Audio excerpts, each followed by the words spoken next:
Hello, you join us again on it's a very wet, very cold April day. Let's see, April 6th, it looks like. Mirrors, yeah!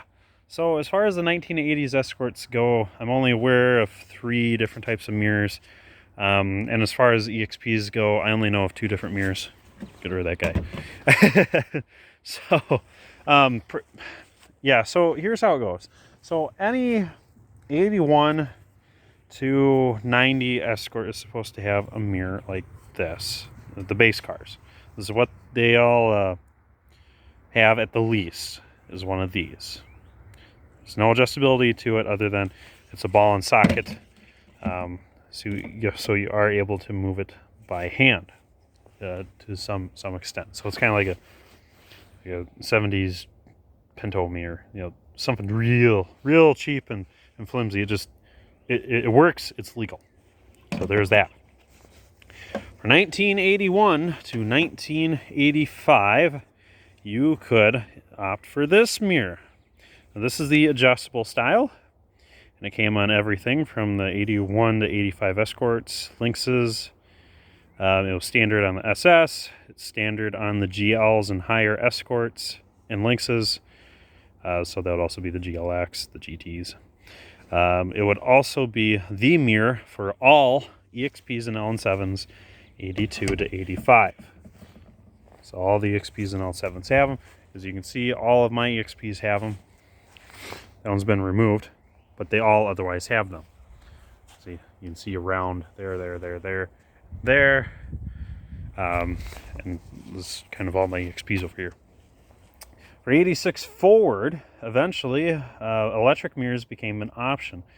They became standard on certain trims. I think some of the luxury model EXPs could have these. Again, these you'll only see from 86 to 90.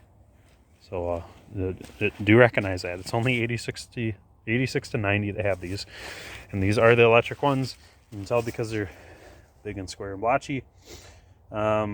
Even the manual ones are similar to these guys in shape. But I believe they came standard on GLs and higher of Escorts and possibly the luxury coupes as far as EXPs go.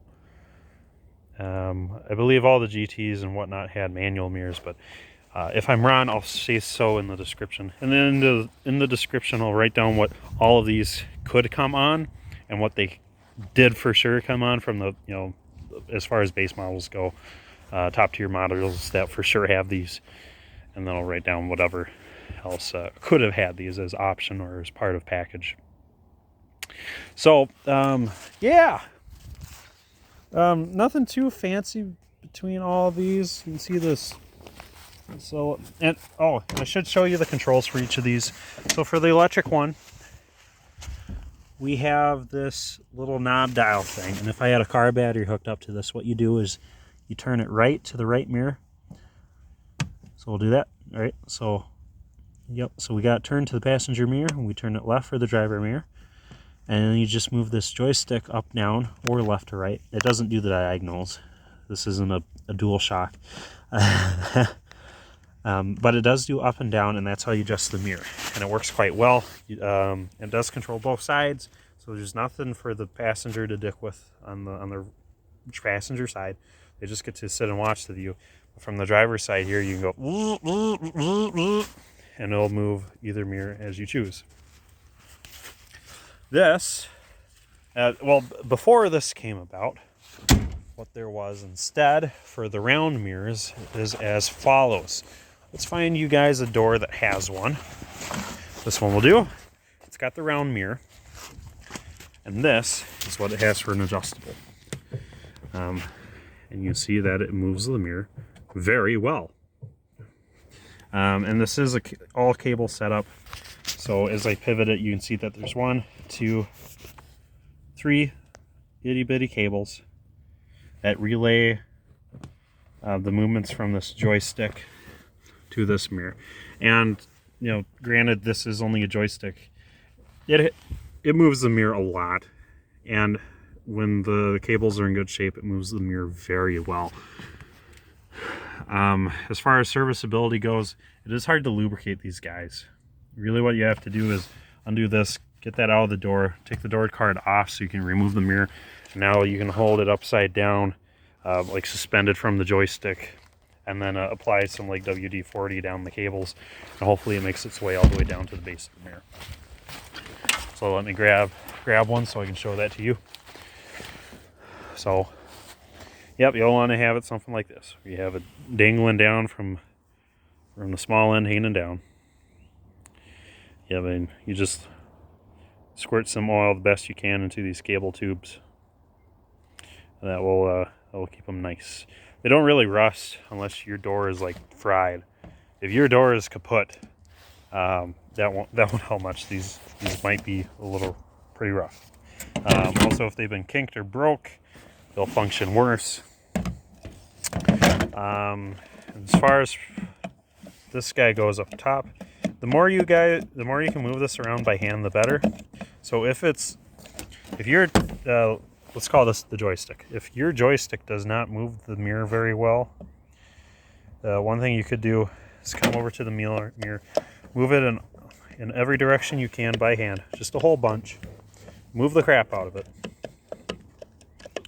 and that'll free up whatever's behind here, because these vary. And here you can see that there's a pack of gum in here, of all things. So I gotta fish that out. Sometimes these guys are like full of spider webs and crap. So what works good is when it's mounted on the car, if you can turn it all the way like this or all the way like this, take a garden hose and just spray the crap out of that. Hardly any water will follow down the cable. It won't sit in the cable. Even if it does, it will escape. The doors are made so that if water gets inside the mirror and travels down, the doors will drain out before they rust. Just gotta make sure your drains aren't full of, like, freaking pine needles, let me tell you. But if you shoot the crap out of this with your hose, you'll see a bunch of junk come out, and once it's finished doing that, flip it the other way around, do the other side, empty it out the other direction, and then these guys will be good to go. Now you can move it freely as you can, and once it moves as good as this one does, because this one was stuck a little bit ago, all I did was move it a whole bunch before camera, and now anywhere I put it, it stays. Or I can move it with very little force. You can see me just flicking it, and it moves.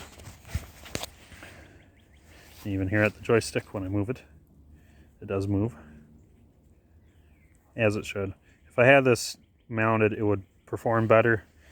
It's, each of these cables is slightly different lengths so that it can be kind of like this in a door.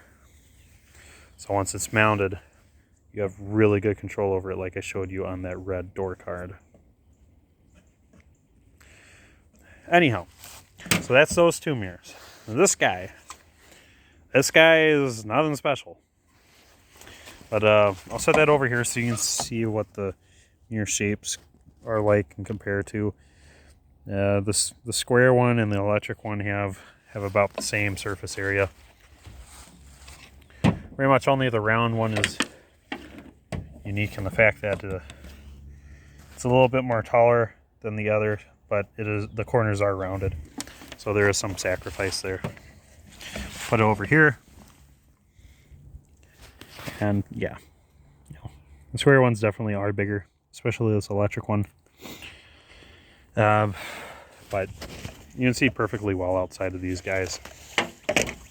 Let me go put the camera on a car, and you can see that very much for blind spots here.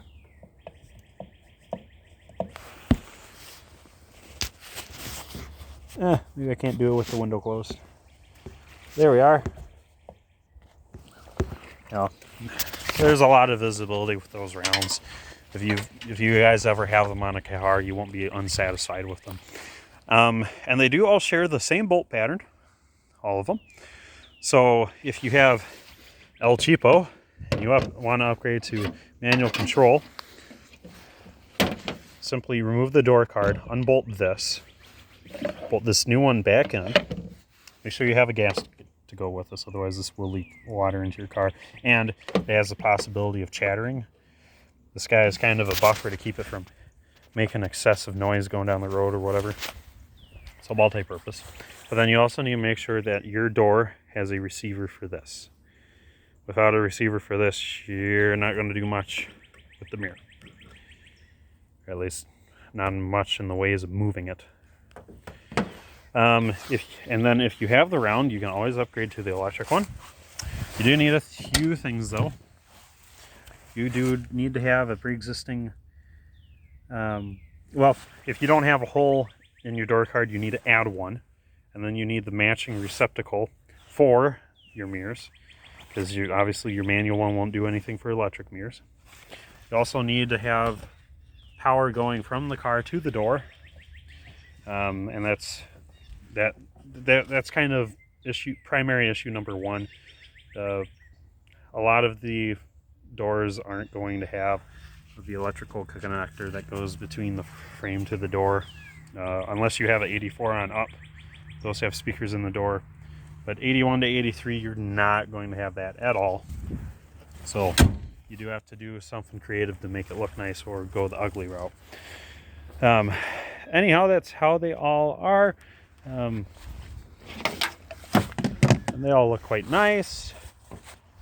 Here we go. You can all see them from the pretty side, and you can all see them all from the business side. So there are plenty of options. I'm still trying to figure out if the Fox body mirrors will fit too. The 79 to 82 seem a lot like our 81 to 85s, but yeah, I have to get one to find out.